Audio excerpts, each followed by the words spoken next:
अलविदा 2025, खुशामदीद 2026, नए ख्वाब नई उम्मीदें। साल 2026 का पहला सूरज उम्मीदों और दुआओं के साथ तलु हुआ।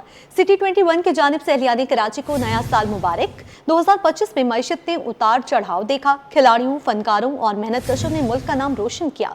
दुआ है नया साल अमन और खुशहाली का पैगाम लाए, हर शहरी तरक्की करे। मुख्तलिफ मुकामात पर आतिशबाजी का मुजाहिरा, आसमान रंग बिरंगी रोशनियों से जगमगा उठा। मंचलों का, सड़कों पर हल्ला गुल्ला, लोगों की एक दूसरे को नए साल की मुबारकबाद। यहाँ करें जावेद आलम ओढो ने बाकायदा आईजी सिंध के ओहदे का चार्ज संभाल लिया। जावेद आलम ओढो सिंध पुलिस के 96 आईजी हैं। सेंट्रल पुलिस ऑफिस पहुंचने पर आईजी सिंध को पुलिस के खुसूसी दस्ते की जानिब से सलामी पेश की गई। आईजी सिंध जावेद आलम ओढो ने सेंट्रल पुलिस ऑफिस में तैनात सीनियर पुलिस अफसरान से मुलाकात भी की। मजीद जानते हैं उसामा मलिक से। आपको बताएं, जावेद आलम ओढो ने बाकायदा आईजी सिंध के ओहदे का चार्ज संभाल लिया है। जावेद आलम ओढो सिंध पुलिस के 96 आईजी सिंध हैं। सेंट्रल पुलिस ऑफिस पहुंचने पर आईजी सिंध को पुलिस के खुसूसी दस्ते की जानिब से सलामी पेश की गई। आईजी सिंध जावेद आलम ओढो ने सेंट्रल पुलिस ऑफिस में तैनात सीनियर पुलिस अफसरान से मुलाकात भी की है। अवाम दोस्त और मौसर पॉलिसिंग का अज़्म। चीफ सेक्रेटरी से आईजी जावेद आलम ओढो की मुलाकात। आसिफ हैदर ने जावेद आलम ओढो को आईजी का ओहदा संभालने पर मुबारकबाद दी। चीफ सेक्रेटरी की आईजी को सिंध हुकूमत के मुकम्मल ताउन की यकीन दहानी। मजीद बात करते हैं आज़ाद नौहरियों से। जी आज़ाद, अपडेट कीजिएगा। जी बिल्कुल, चीफ सेक्रेटरी सिंध सैयद आसिफ हैदर शाह से आईजी सिंध जावेद आलम ओढो ने चीफ सेक्रेटरी ऑफिस में मुलाकात की। चीफ सेक्रेटरी सिंध ने जावेद आलम ओढो को आईजी सिंध का ओहदा संभालने पर मुबारकबाद दी। चीफ सेक्रेटरी सिंध की आईजी सिंध जावेद आलम ओढो को सिंध हुकूमत की मुकम्मल तावन की भी यकीन दहानी करवाई दी गई। मुलाकात में पुलिस एहलकारों को तबियत, सहूलियात और वेलफेयर को मजीद बेहतर बनाने पर इतफाक किया गया। जबकि चीफ सेक्रेटरी सिंध सैयद आसिफ हैदर शाह ने कहा कि सूबे में अमन व इस्तेहकाम के लिए पुलिस की खदमात काबिल सताइश है। जबकि आईजी सिंध जावेद आलम ओढो ने यकीन दिलाया कि सिंध में मौसर और अवाम दोस्त पुलिसिंग के को फरोग दिया जाएगा। इस हवाले से आईजी सिंध ने पहले दिन ही आज चीफ सेक्रेटरी सिंध से मुलाकात की। मुलाकात में खासतौर पर पुलिसिंग के मामलात को बेहतर बनाने पर इतफाक कर दिया गया। जी, कारोबारी मैदान से आपको अपडेट करेंगे। नया साल, नया दिन, नया रिकॉर्ड। स्टॉक एक्सचेंज पहली बार 1,76,000 पर 100 इंडेक्स में 1,954 पॉइंट्स का इजाफा। इंडेक्स 1,76,008 की बुलंद तरीन सतह पर पहुंच गया है। आपको बताएं, नए साल के पहले दिन नया रिकॉर्ड बना है। स्टॉक एक्सचेंज पहली बार 1,76,000 पर ट्रेड। 100 इंडेक्स में 1,954 पॉइंट्स का इजाफा। इस हवाले से मजीद तफसीलात जानेंगे काविश मेमन से। जी काविश, बताइएगा, पहले दिन पे तेजी देखने में आई है। देखिए, नया दिन, नया साल और नया रिकॉर्ड। पाकिस्तान स्टॉक मार्केट ने अपनी रिवायत को बरकरार रखा है। आज भी 100 इंडेक्स साल 2026 के पहले दिन 2000 से ज़ायद पॉइंट्स के इजाफे के साथ 1,76,000 की सतह अबूर कर चुका है। इस वक्त मेरे साथ director Pakistan stock exchange Ahmed Chinoy मौजूद हैं। अहमद साहब, आप पहले कह चुके थे कि साल 2026 भी खुश आइंद होगा स्टॉक के लिए। कैसा देखने ओवरऑल तमाम जो सिनेरियो बन रहा है इस वक्त? बिस्मिल्लाहिर्रहमानिर्रहीम। देखिए, मेरा तजिया ये है कि साल 2024 और 25 में जो इकनॉमिक इस्लाहात हुई हैं, जो मुल्क को सही इकनॉमिक डायरेक्शन में लेकर आए हैं, उसका ज़ाहिर असर, उसकी सिम जो है वो सही मानों में उसका जो समर है वो इंशाल्लाह 2026 में मिलेगा। और 2026 में आप कंपनीज़ के और ज़्यादा बेहतर रिटर्न्स देख सकते हैं। जब बेहतर रिटर्न्स होंगे तो ज़ाहिर स्टॉक मार्केट जो है वो एक अट्रैक्टिव मार्केट हो जाएगी। और जब अट्रैक्टिव मार्केट होगी तो लोगों का जो है जोशो खरोश, लोगों का इन्वेस्टमेंट का एपिटाइट इन्हीं कंपनीज़ की तरफ जाएगा। तो हमारा इंडेक्स जो है वो और मज़ीद बढ़ेगा। बाय एंड लार्ज हमारी जो चीज़ें हैं वो बेहतर है। हमारा इंटरेस्ट रेट भी जो है वो कम होने की तरफ है। हमारा जो एक्सचेंज रेट है वो मैनेज हो रहा है। SIFC ने जो इस्लाहात की हैं उसकी वजह से जो है वो कंपनीज़ जो हैं वो एक नए सिमत और नए डायरेक्शन में चल रही हैं। और इंडस्ट्रीज़ के लिए जो है वो हालात साजगार होते जा रहे हैं। तो जहाँ इंडस्ट्रीज़ लगेगी वहाँ हमारा GDP ग्रोथ बढ़ेगा। और जब GDP ग्रोथ बढ़ेगा तो मुल्क में रोज़गार भी आएगा, मुल्क में ट्रेडिंग भी होगी और मुल्क का एक ओवरऑल इकनॉमिक सिनारियो जो है वो बेहतर हो जाएगा। हमारी इकनॉमिक अपलिफ्ट होगी, हमारी पॉवर्टी वैल्यूएशन होगी और हम बेहतर हालत की तरफ चले जाएंगे। अहमद चुनाई मेरे साथ मौजूद थे, बता रहे थे कि हुकूमत की जो माशी इस्लाहात की पॉलिसी है उसके समरात साल 2026 में नज़र आएंगे। उनका ये कहना है कि जो सरमायाकारी करने वाले स्टॉक मार्केट में उनको मज़ीद यहाँ से फ़ायदा होगा। और देखने के इस वक्त आज साल 2026 के पहले दिन पाकिस्तान स्टॉक मार्केट को 4 चांद लग गए हैं और 1,76,000 का संग मील भी मार्केट ने अबूर कर लिया है। जी ठीक है काविश मेमन, आपका शुक्रिया। दूसरी जानब नए साल पर हुकूमत का आवाम को तोहफा, पेट्रोल और डीजल सस्ता। पेट्रोल फी लीटर 10.28 रुपये सस्ता, कीमत 253.17 रुपये तक पहुंच गई। डीजल 8.57 रुपये सस्ता, फी लीटर कीमत 257.08 रुपये मुकर्रर। पेट्रोल और डीजल पर सेल्स टैक्सेस मअतल, आवाम को रिलीफ। पेट्रोल पर पेट्रोलियम लेवी 79.62 रुपये, क्लाइमेट सपोर्ट 2.50 रुपये बरकरार। डीजल पर पेट्रोलियम लेवी 75.41 रुपये, ऑयल मार्केटिंग मार्जिन 7.87 रुपये पर बरकरार है। इस हवाले से मज़ीद तफसीलात जानते हैं ब्यूरो चीफ अशरफ खान से। जी अशरफ, बताइएगा। हुकूमत की जानिब से नए साल पर जो पेट्रोल और डीजल तो सस्ता कर दिया है, लेकिन देखा जाए पेट्रोल पर कितने टैक्सेस हैं, कौन से मार्जिन हैं, वो आपको बताते चलें कि पेट्रोल पर इंलैंड ट्रेड मार्जिन 81 पैसे इजाफे से 8.97 रुपये फी लीटर मुकर्रर कर दिया गया है, जबकि 1 लीटर पेट्रोल पर आवाम पेट्रोलियम लेवी की मद में 79.62 अदा कर रहे हैं। साथ ही यहाँ पे 1 लीटर पेट्रोल पर क्लाइमेट सपोर्ट लेवी की मद में 2.5 रुपये अदा कर रहे हैं। 1 लीटर पेट्रोल पर ऑयल मार्केटिंग मार्जिन 7.87 पर बरकरार है, जबकि पेट्रोल पंप पर 1 लीटर पेट्रोल पर डीलर्स मार्जिन 8.64 आयद है, वो आवाम वादा करती है। हुकूमत पेट्रोल और डीजल पर सेल टैक्स वसूल नहीं कर रही है, जबकि 1 लीटर डीजल पर देखा जाए जो इंलैंड ट्रेड मार्जिन 1.02 है, वो इजाफा करके 7.25 कर दिया गया है। 1 लीटर पर जो पेट्रोलियम लेवी है 75.41 पर बरकरार है। 1 लीटर डीजल पर क्लाइमेट सपोर्ट लेवी 2.5 रुपये जो है उसी पे ये बरकरार है। 1 लीटर पेट्रोल पर ऑयल मार्केटिंग मार्जिन जो है 7.87 वसूल किया जा रहा है। पेट्रोल पंप पे 1 लीटर डीजल पर डीलर्स मार्जिन 8.64 बरकरार है। ठीक है अशरफ खान, आपका शुक्रिया। सिंध असम्बली में साल 2025 में 38 सरकारी बिल मंजूर। असम्बली सेक्रेटरीट ने गुज़िश्ता बरस की रिपोर्ट जारी कर दी।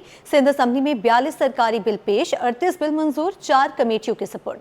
7 प्राइवेट बिल पेश किए गए, 2 मंजूर हुए, 130 तहरीके इल्तवा मौसूल हुई। आपको बताएं, सिंध असम्बली में साल 2025 में 38 सरकारी बिल मंजूर हुए हैं। असम्बली सेक्रेटरीट ने गुज़िश्ता बरस की रिपोर्ट जारी कर दी है। इस हवाले से मज़ीद जानेंगे आजिज़ जमाली से। जी आजिज़, अपडेट कीजिएगा, रिपोर्ट जारी कर दी गई है। देखिए, साल जो ख़त्म हो गया और साल भर सिंध असम्बली के इजलास चलते रहे, उनमें मुख्तलिफ कानून साजी होती रही। आज चूँकि नए साल का पहला दिन है, तो सिंध असम्बली सेक्रेटरीट ने एक तफसील जारी की है गुज़श्ता बरस की, यानी साल 2025 की, जिसमें सिंध असम्बली के इस रिपोर्ट के मुताबिक उसमें कुछ तफसीलात हमने ली हैं कि 42 सरकारी बिल जो हैं वो असम्बली में पेश हुए थे। इनमें से 38 बिलों को मंजूर किया गया था और 4 बिल ऐसे थे जो कि कमेटियों के सुपर्द किए गए, मुतल्लिका कमेटियों के। यहाँ पे चूँकि गवर्नमेंट के साथ साथ अपोजिशन भी है, तो प्राइवेट बिल भी पेश हुए हैं। 7 प्राइवेट बिल जो हैं वो असम्बली में पेश हुए थे। उनमें से सिर्फ 2 बिल जो हैं वो ऐसे हैं जो मंजूर हो सके, दीगर जो बिल हैं रिजेक्ट हुए। इसमें तहरीक इल्तवा जो है उसकी एक बड़ी तादाद है जो असम्बली में पेश हुई। 130 तहरीक इल्तवा जो हैं वो असम्बली को मौसूल हुई, जिनमें 38 तहरीक इल्तवा ऐसी थी जिनको पेश करने की इजाज़त ही नहीं मिली, वो रूल्स के मुताबिक नहीं थी, और 3 ऐसी तहरीक इल्तवा थी जो मूवर्स जो पेश करने वाले थे उन्होंने वापस ली। अलबत्ता 76 तहरीक इल्तवा लैप्स हो गई, यानी वो टेबल पे ही नहीं आ सकी, और दीगर जो तहरीक इल्तवास थी वो मंजूर हो गई हैं। यहाँ पे तहरीक इस्ताकाक की सूरत हाल अजीब है। मेंबरान का जो इस्ताकाक मजरू होता है वो उसके बारे में तहरीक पेश करते हैं। तो ऐसी 30 तहरीक पेश हुई हैं, जिनमें 6 तहरीक मेंबरों ने खुद ही वापस ले ली और 11 जो हैं वो लैप्स हुई। सिर्फ 2 तहरीक इस्ताकाक की ऐसी हैं जो कमेटियों को पेश हुई। मुझे याद पड़ रहा है कि इन 2 तहरीक इस्ताकाक पर सरकारी अफसरान को असम्बली में बुलाया गया था। करारदादों की जहाँ तक सूरत हाल है, तो 281 करारदादें जो हैं वो सिंध असम्बली में पेश हुई, और उनमें से पूरे साल में 19 करारदादें ऐसी हुई जो मंजूर हुई हैं। 228 करारदादें जो हैं वो लैप्स हुई हैं, और 17 करारदादों को मुस्तरद किया गया। मोस्टली अपोजिशन की जो करारदादें थी वो मुस्तरद हुई। अलबत्ता ये एक सिंध असम्बली की ये अच्छी रवायत रही कि अपोजिशन की तहरीक इल्तवा भी मंजूर होती रही हैं और अपोजिशन की करारदादें भी मंजूर होती हैं। जो आखिरी सेशन था उसमें भी अपोजिशन की करारदादें मंजूर हुई हैं। जी ठीक है आजिज़ जमाली, आपका शुक्रिया हमें तफसीलात से आगाह करने के लिए। आगे बढ़ते हुए आपको बताएं, कराची एयरपोर्ट पर फ्लाइट्स जाम, टेक्निकी ऑपरेशनल खराबियों ने उड़ानें रोक दी। दुबई, मस्कत, लाहौर, इस्लामाबाद की 6 परवाजें मनसूख कर दी गई हैं। आपको बताएं, कराची एयरपोर्ट पर फ्लाइट्स जाम, टेक्निकी और ऑपरेशनल खराबियों ने उड़ानें रोक दी हैं और दुबई, मस्कत, लाहौर, इस्लामाबाद की 6 परवाजें मनसूख कर दी गई हैं।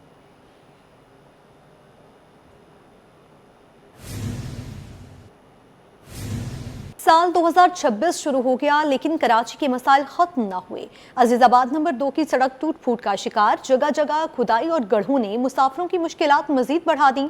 रिक्शा ड्राइवरों के मुताबिक टूटी सड़क ने उनका रोजगार मुतासर कर दिया है। जितनी कमाई होती है उससे ज्यादा रकम रिक्शे की मुरम्मत पर खर्च हो जाती है। मजीद जानते हैं हमारी नुमाइंदा राबेल सदीद से। जी राबेल, बताइएगा। इस वक्त मैं मौजूद हूँ अजीज़ाबाद नंबर 2 की मरकज़ी सड़क पर, जो कि आयशा मंजिल से ये सड़क आ रही है और ये काफ़ी ज़्यादा जो है वो टूट फूट का शिकार है। मेरे कैमरामैन अमजद आपको दिखाते चले तो जितनी भी जो गाड़ियाँ आ रही है यहाँ से, ये बाइक सवार हैं यहाँ पर, ये यहाँ पर गड्ढे खुदे हुए हैं, जिसकी वजह से एक तो पहले ही रोड ब्लॉक के ऊपर से आने वाले जो जितने भी राहगीर हैं उनको शदीद मुश्किलात का सामना करना पड़ रहा है। यहाँ पर धूल मट्टी की वजह से आलूदगी भी जो है काफ़ी ज़्यादा देखने में आ रही है। साथ ही साथ इतना ऊंचा नीचा जो रोड है, जिसकी वजह से रिक्शा वालों को, बाइक सवारों को जो है शदीद मुश्किलात हो रही है। हमारे साथ रिक्शे वाले भी मौजूद हैं, इनसे थोड़ी सी तफसीलात ले लेते हैं। भाई, मुझे ये बताइएगा, रोज़ गुजरना होता है सबका यहाँ से, आप जब आ रहे थे इस रोड पे तो आपको कैसा महसूस हुआ कि मतलब रोड आपको फील कैसा हुआ? बहुत खड्डे इधर बहन, और ये हम लोग जब पैसेंजर बैठाते हैं तो वो लोग भी परेशान होते हैं, बोलते हैं आराम से चलाओ, तो हम लोग कितना आराम तक चलाएंगे। बहुत खड्डे, बार बार ब्रेक लगाना, ये वो हमारे गाड़ियों के काम निकल रहे, बहुत ज़्यादा परेशानी हो रही है। तो वायदा हमारे को हुकूमत की अपील है, ये रोड का काम कर दिया जाए। अच्छा भाई, मुझे बताइएगा, जितना हम देखते हैं कि आप लोगों की आमदनी होती है उससे ज़्यादा तो खर्च हो जाता है, क्योंकि रिक्शा भी बार बार रोड की वजह से ख़राब होता है। तो वही तो हम बता रहे बहन, आप बार बार हमारे ये बेरिंग टूट जाते हैं, कभी क्या हो रहा है यही खड्डों की वजह से, तो कभी ब्रेक फेल हो रही है, तो पैसेंजर भी परेशान हो जाते हैं, आराम से चलाओ आराम से चलाओ। हम लोग कहाँ तक आराम से चलाओ? करीमाबाद से शुरू होते हैं वो आयशा मंजिल तक ये रोड के हाल ऐसे ही, दूर मिट्टी खड्डे। तो हमारी हुकूमत की अपील है तो बड़ा ये काम कर दिया जाए, हमारे लिए मुश्किल आसान हो। जी बिल्कुल, जैसे कि आपने देखा हमारे साथ रिक्शा ड्राइवर मौजूद है, उनका यही कहना है कि रोज़ाना का यहाँ से गुज़र होता है, लेकिन इस सड़क की वजह से जो है इनको शदीद मुश्किलात का सामना करना पड़ता है। उनका ये कहना है कि जितना हमें मुनाफा हासिल नहीं होता उतना तो हमारी रिक्शे पर जो है वो खर्च हो जाता है। जी, मौसम सरमा की छुट्टियां खत्म, महकमा स्कूल तालीम STR पॉलिसी पर अमल करने में नाकाम हो गया। महकमा स्कूल तालीम में तदरीसी अमल बुरी तरह से मुतासर होने लगा। STR पॉलिसी के तहत नए भर्ती असासा को मुकामी यूनियन काउंसिल के स्कूलों में तैनात करना था। मज़ीद जानते हैं हमारे नुमाइंदे आज़ाद नूरियों से।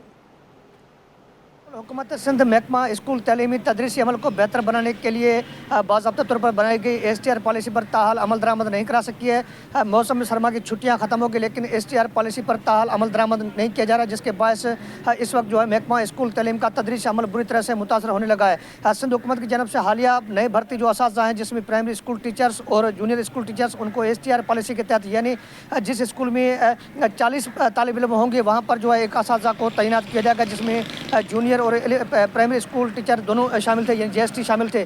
लेकिन सिंध हुकूमत की इब्तदाई जो STR पॉलिसी थी उसके तहत कहीं जो है असातिज़ा ज़्यादा तैनात किए गए जहाँ पर तलबा कम थे, और कहीं पर जो है तलबा ज़्यादा थे वहाँ पर असातिज़ा जो है ज़्यादा या कम तैनात किए गए, जिसके बाद जो STR पॉलिसी पर अमल ना हो सका, जिसके बाद महकमा स्कूल तलीम के वज़ीर हैं सरदार अली शाह, उनकी जानब से HR विंग को नाकाम करार दिया जाएगा और इस मामले की STR पॉलिसी की दोबारा जो है तश्कील के लिए जो मॉनिटरिंग एवोल्यूशन विंग है जो महकमा स्कूल तलीम का, उनको जिम्मेदारी सौंपेगी। लेकिन एक साल गुजर गया, 2025 गुजर गया, 2026 शुरू हो गया, मौसम सरमा की छुट्टियाँ भी ख़त्म हो गई, स्कूल खुल गए, लेकिन उसके बावजूद महकमा स्कूल तलीम की मॉनिटरिंग एवोल्यूशन विंग जो है ताहाल STR पॉलिसी पर अमल दरामद नहीं करा सकी, जिसके बाद इस वक्त जो अमल दरामद नहीं होने के बाद सूरत ये है कि महकमा स्कूल तालीम का तदरीसी अमल जो है बहाल ना हो सका है, क्योंकि सिंध हुकूमत की पॉलिसी ये थी नए असातिज़ा भर्ती करने के बाद STR पॉलिसी के तहत मुकामी यूनियन काउंसिल की सतह पर असातिज़ा को मुकामी स्कूल भर्ती जो है तैनात किया जाएगा।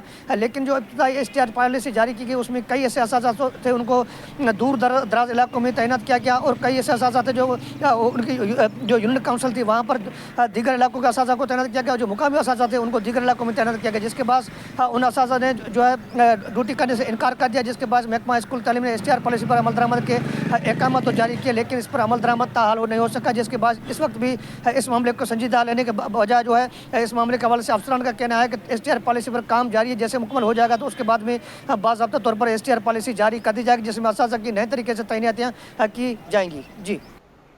शाह फैसल कॉलोनी में साफ पानी की अदम फराहमी की दरखास्त, सिंध हाई कोर्ट में केस की समाअत। अदालत ने मेयर कराची और दीगर मुतल्लिका हुकाम को नोटिस जारी कर दिए। अदालत ने वाटर एंड सेवरेज कॉरपोरेशन समेत दीगर फरीकैन से 9 फरवरी तक जवाब तलब कर लिया। मज़ीद तफसीलात जानते हैं अपने नुमाइंदे मुमताज़ जमाली से। जी मुमताज़, क्या तफसीलात हैं? शाह फैसल कॉलोनी में वाटर सप्लाई में ताफुन ज़दा पानी और साथ ही साथ घरों में साफ़ पानी के अदम फरहमी के ख़िलाफ़ आज दरख्वास्त पर समाअत हुई है। यूसी चेयरमैन और दीगर शहरियों ने ये दरख्वास्त दायर की है। आइनी बेंच के रूबरू इस दरख्वास्त पर समाअत हुई थी, जिस पर अदालत ने आज मेयर कराची और वाटर एंड सेवरेज कॉरपोरेशन और दीगर को नोटिस जारी कर दिए हैं और अदालत ने 9 फरवरी तक तमाम मुतल्लिका जो हुकाम है उनसे जवाब तलब कर ली है।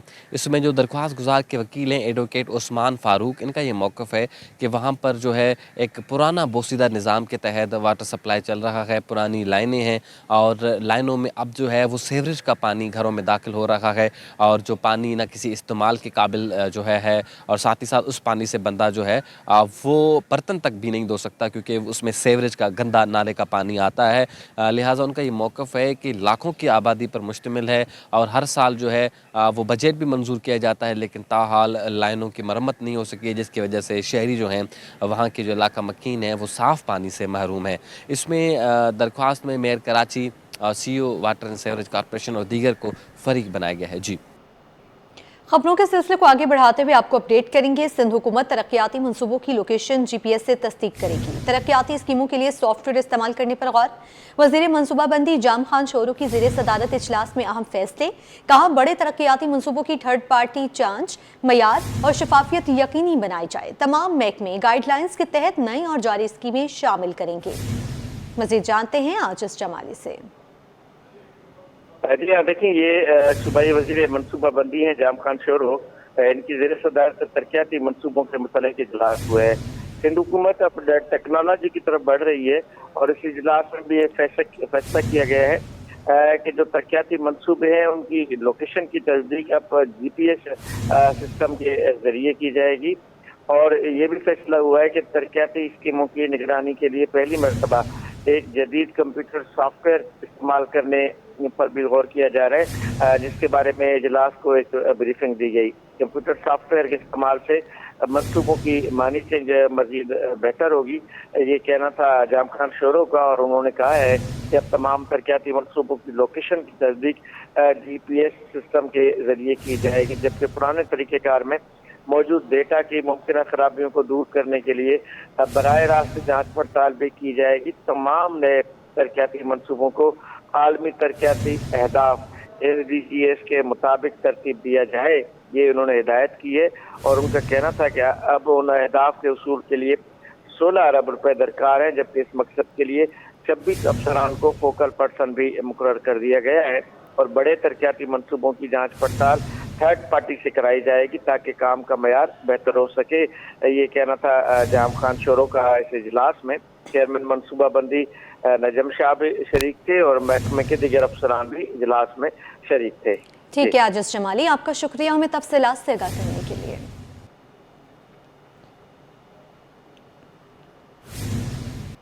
नाज़रीन, टैक्सेस वसूली में सिंध रेवेन्यू बोर्ड सबसे आगे। दिसंबर 2025 में खिदमात पर सेल्स टैक्स वसूली में 25% का बड़ा इजाफा। माह दिसंबर में टैक्सेस वसूली 34 अरब से जायद रही।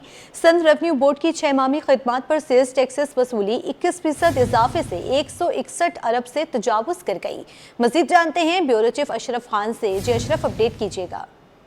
सिंध रेवेन्यू बोर्ड ने खिदमात पर सेल टैक्स वसूली में एक और कामयाबी हासिल की है। दिसंबर 2025 में खिदमात पर सेल टैक्स वसूली में 25% का बड़ा इजाफा रिकॉर्ड किया गया है। दिसंबर 25 में खिदमात पर सेल टैक्स वसूली 34 अरब 4 करोड़ रुपए रही है और दिसंबर 24 की बात करें, एक साल पहले खिदमात पर सेल टैक्स वसूली 27 अरब 15 करोड़ रुपए वसूल हुई थी। और रिपोर्ट में बताया गया रवा माली साल 6 माह में खिदमात पर सेल टैक्स वसूली 21% इजाफे से 161 अरब 43 करोड़ रुपए पर पहुंच गई, जो कि एक बड़ा नया रिकॉर्ड है। जबकि देखा जाए गुज़िश्ता माली साल 6 माह में खिदमत पर सेल टैक्स वसूली 133 अरब 25 करोड़ रुपए रही थी। और यहाँ कहा गया है कि सिंध रेवेन्यू बोर्ड जो है रवा माली साल का टैक्स अदा पूरा कर लेगा। इक़दाम किए जा रहे हैं और माली साल 2025-26 में ज़री इनकम टैक्स वसूली का जो नया चैलेंज है उसको भी कामयाब होंगे। ठीक है अशरफ खान, आपका शुक्रिया।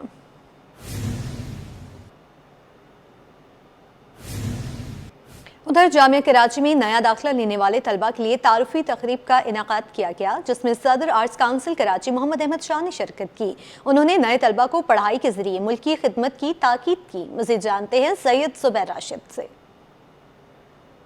जी देखिए, इस वक्त हम मौजूद हैं कराची यूनिवर्सिटी में और यौम जामिया के पुरवकार तकरीब जो है वो आज यहाँ पर सजाई गई है और नई दाखिला लेने वाले तलबा व तालिबात के लिए तारुफी तकरीब जो है उसका अहतमाम किया गया। और सदर आर्ट्स काउंसिल मोहम्मद अहमद शाह जो है आज की तकरीब में उन्होंने खुसूसी तौर पर शिरकत की है। सदर साहब बहुत शुक्रिया आपका। जामिया कराची के आप खुद भी तालिब इल्म हैं और हमने देखा कि आपकी मकबूलियत जो है आज हमें उसका अंदाज़ा हुआ। सर क्या कहेंगे? यार वो बहुत ही अजीब एक वो फीलिंग्स ही है। मतलब ये कि अपने रोमांस भी सारे सिलसिले भी यहीं शुरू हुए, इन्हीं दरख्तों पे नाम लिखे लोगों के। तो मुझे तो आज भी दिल की धड़कन तेज़ हो जाती है। अब तो मैं सालों में आ नहीं पाता, लेकिन जब भी मैं यहाँ आता हूँ ना तो मैं तो बिल्कुल एक आम आदमी की हैसियत से आना चाहता हूँ। और वो अजीब सी मतलब आपका यूनिवर्सिटी एक्सपीरियंस जो होता है ना, वैसा कोई आपकी ज़िंदगी में दूसरा एक्सपीरियंस नहीं होता। तो मेरा तो इनसे जितने बच्चे होते हैं ना, उनसे डायरेक्ट एक कनेक्शन बन जाता है कि भाई तुमसे पहले हम थे, फिर अब तुम आए हो, कोई और होगा। सारी दुनिया में जो सोसाइटी की तश्कील करती है ना, वो तो यूनिवर्सिटीज़ ही करती हैं। तो हालात बहुत अच्छे नहीं है, इसके बावजूद भी मैं समझता हूँ कराची यूनिवर्सिटी तो ब्लेसिंग है। अच्छा अहमद शाह साहब, आपने कहा कि बहुत पुरानी यादें वाबस्ता हैं, तो आप प्रेम गली जाते थे? प्रेम गली बड़ी मशहूर है कराची यूनिवर्सिटी की, तो अगर आप जाते थे तो वहाँ पर कौन सी चीज़ खाते थे? भाईजान, मैं जहाँ से गुजरता था वही प्रेम गली बन जाती थी। ये यूनिवर्सिटी मेरे इर्द गिर्द चलती थी उस ज़माने में। अच्छा, खाता क्या था मैं बताता हूँ आपको। खाता एक तो एक समोसे आलू के पीछे मिलते थे, फार्मेसी की बैक साइड पे एक चाचा बेचते थे। फिर पॉइंट पे जो है वो स्टूडेंट की बिरयानी जो है वो कोई एक चाचा लेके आते थे। फिर यहाँ कैफ़े डिफ्यूज़ झोपड़ा होटल को कहते हैं, वहाँ अंडा घोटाला मिलता था, मतलब अंडा और दाल मिला के वो खाते थे। और फिर ये बाद में कैफ़े डी यूनियन में बहुत अच्छे अच्छे खाने मिलते थे, वो भी खा लेते थे। और ये जो कैफेटेरिया है, इसके सामने एक शबीर भाई का जूस का एक कैबिन बना हुआ था, तो उसके पास सैंडविच होता था और मैंगो शेक या जूसेस मिलते थे, तो ये खाते थे। खाने से ज़्यादा वो जो वॉक होती थी ना, उसकी इम्पोर्टेंस। बिल्कुल जी, वॉक जो होती थी उसकी इम्पोर्टेंस थी। सदर आर्ट्स काउंसिल मोहम्मद अहमद शाह इस वक्त हमारे साथ मौजूद है। कराची यूनिवर्सिटी में शानदार यौम जामिया की तकरीब मुनक्किद हुई, जिसमें जो तलबा व तालिबात हैं उनको कराची यूनिवर्सिटी की तारीख के हवाले से जो है आगाही और मालूमात जो है वह फराहम की गई। जी नाज़रीन, पीसीबी नया Nazim inter school cricket tournament का फाइनल आज होगा। बीकन हाउस स्कूल और 5 स्टार स्कूल की टीमें मद्दे मुकाबिल होंगी। Chairman Pakistan cricket board Mohsin Naqvi मेहमान खुसूसी होंगे। मज़ीद बता रहे हैं हमारे नुमाइंदे जावेद इकबाल। जी जावेद, आगाह कीजिएगा। पीसीबी नया नाज़िम क्रिकेट टूर्नामेंट का फाइनल जो है कल होने जा रहा है और उसमें मद्दे मुकाबिल होंगी बेकन हाउस स्कूल की टीम और 5 स्टार स्कूल की टीम। दोनों ने टूर्नामेंट में बड़ी ज़बरदस्त परफॉर्मेंस दी है, पूरे 7 मैच खेले, उसके बाद सेमीफाइनल में जगह बनाई, सेमीफाइनल में कामयाबी हासिल करके फाइनल के लिए क्वालिफाई किया। हमारे साथ नया नाज़िम जिमखाना के सदर सैयद मोहम्मद तलहा मौजूद, हमसे बात करें। सर, किस तरह देखा आपने इस टूर्नामेंट को, कितना मददगार रहा नए टैलेंट को सामने लाने के लिए स्कूल, क्योंकि नर्सरी क्रिकेट खिलाती है? जी, बेसिकली ये पीसीबी के हमारे चेयरमैन मोहसिन नकवी साहब का इनिशिएटिव है, जिसको खुर्रम नियाज़ी साहब ने इसको कंप्लीट किया है, पूरा किया। और अल्हम्दुलिल्लाह ये अगर आप देखें तो 34 स्कूल जिसमें पार्टिसिपेट किया और उसमें से फिर 8 टीमें, जो टॉप 8 टीमें थी, उनकी फिर ये हमने टूर्नामेंट करवाया और उसमें टोटल जो मैचेस है 31 मैचेस में खेले जाएंगे इंक्लूडिंग फाइनल। तो हर टीम ने 7-7 मैचेस खेले। तो अगर आप देखें तो ओवरऑल इसमें हर प्लेयर को मौका मिला और बार-बार मौका मिला कि अपनी सलाहियतों को दिखाए और पीसीबी के ऑब्जर्वर्स ने इन सारे मैचों को देखा। तो मुझे लगता है कि बहुत अच्छा ये ग्रास रूट लेवल पे इनिशिएटिव है। इस तरह के इनिशिएटिव से असल मानों में जो सही टैलेंट है वो सामने आएगा और पाकिस्तान में जो है वो जो एक गैप हमें नज़र आ रहा होता है कि अच्छे लड़के नज़र नहीं आ रहे होते, तो वो अंडर 17 से ही नज़र आना शुरू हो जाएंगे। तो अंडर 17 के बाद अंडर 19 की टीम, आपको पता है, अभी भी बहुत अच्छा उन्होंने परफॉर्म किया। तो मुझे लगता है ये कंटिन्यूटी का सिलसिला जारी रहेगा और पीसीबी ना सिर्फ कराची में, इस तरह की हर जगह ये इनिशिएटिव ले रही है। तो बहुत ज़बरदस्त किस्म का है, टैलेंट हंट प्रोग्राम है एक तरीके से। और दूसरा अगर आप देखें तो ये जो हमारा फाइनल नया नाज़ाबाद में होने जा रहा है, तो नया नाज़ाबाद इसने पीसीबी के इस इनिशिएटिव को सपोर्ट किया है और ऑब्जेक्टिव यही है, क्योंकि नया नाज़ाबाद का ऑब्जेक्टिव यही है कि टैलेंट, नेचुरल टैलेंट और बच्चों का यंग टैलेंट जो है वो प्रोड्यूस करे और वो नेशनल टीम का हिस्सा बने।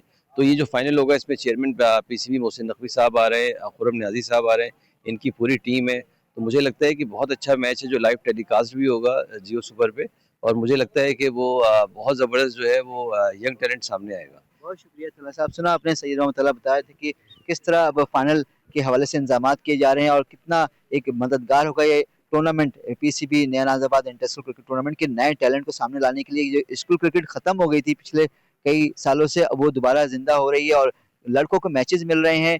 स्कूल के लड़कों को अच्छे ग्राउंड पे खेलने का मौका मिल रहा है। कराची के हर अच्छे ग्राउंड पे बच्चों ने मैचेस खेले हैं और जब फाइनल होगा तो वो भी एक कहा जा रहा है ग्रैंड फाइनल होगा। इसमें chairman Pakistan cricket board Mohsin Naqvi साहब और चेयरमैन नया नाज़ाबाद आरिफ हबीब साहब